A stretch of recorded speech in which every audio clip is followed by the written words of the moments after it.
questões que eu queria perceber um pouco, já tocou algumas delas um pouco e outra não.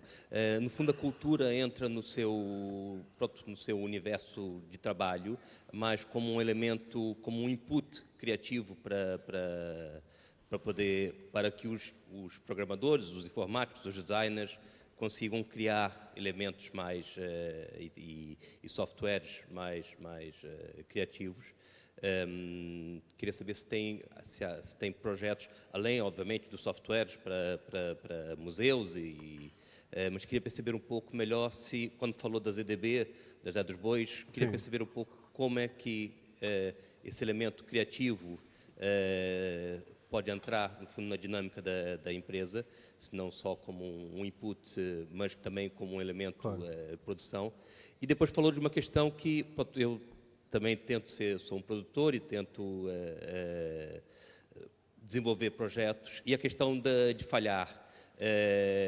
Eu passo a vida a dizer que também tenho 10 projetos e consigo fazer 2.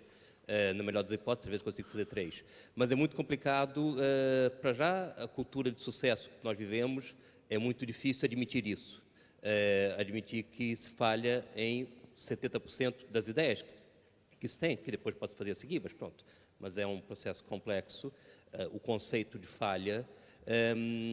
E além do mais, em termos das artes do espetáculo, quando se produz uma peça, quando se apresenta uma peça de teatro, se você falhar, se você tiver 3 peças que falhem, é muito complicado.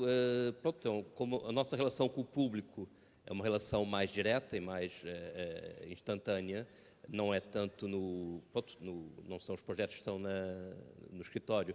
Há uma relação direta com o público, é muito complicado conseguir construir e criar a seguir a 5ª peça, que essa sim é o resultado daquelas 4 que falharam, mas é difícil, no fundo, jogar com essa questão da falha quando nós jogamos com o público num contato mais direto. Um pouco assim. Okay, there are 2 questions. The first one is related to the interaction with the artists and how we derive the creativity. And one of the important lessons today of software engineering is that software engineering is not developed at all as many people imagine. A programmer developing a software and so forth.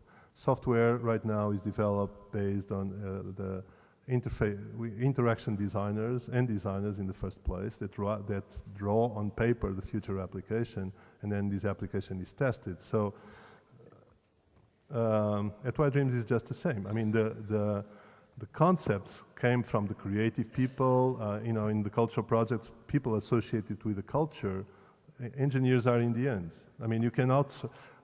I think in many instances. Most of the programming work right now is not even done there. We outsource. So the essence is the creative component. And you talk about CDB or Zé dos Bois project many years ago. I think that project was a lesson because we really learned then that was the way to go. I mean, let people give the ideas and then you just do the technological support. Second question is related to failure. I mean, it's great to talk about failure and failing, but if you fail many times, for instance, in the theater production, you are dead. Of course you are dead. But it's so theater is definitely a risky business, so it's the reason we are not there. But I mean, it's a fact of life. I mean, you fail and you succeed, and of course, what you publicize, our website is about our success. What I was talking more about is on a personal basis. A person has to be able to stand failure. Of course, it will be much easier if the society would understand failure much better, and unfortunately, it doesn't. But that's a difference, I think, between an entrepreneur and the one that is not. The entrepreneur can resist the society pressure. And I had a very comfortable life as a professor and a consultant, and when I started the company, I start having an uncomfortable life. And I remember my mother saying, "You are totally crazy."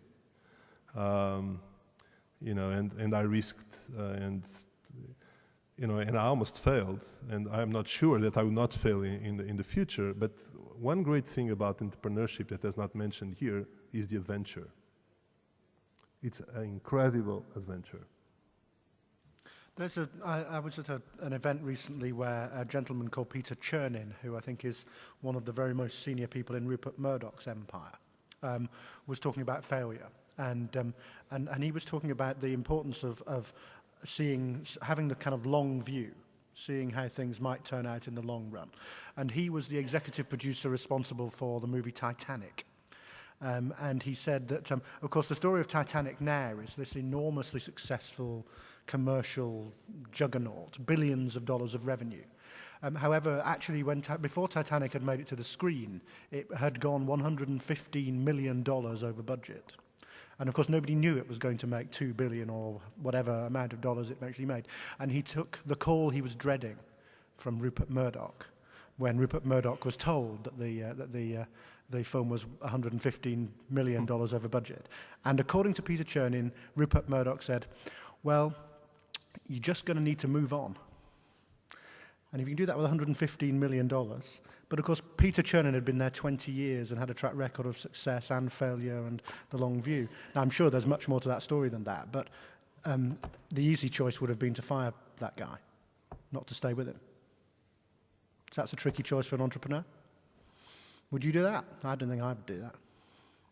Well, if I had 150 million, why not? Yep.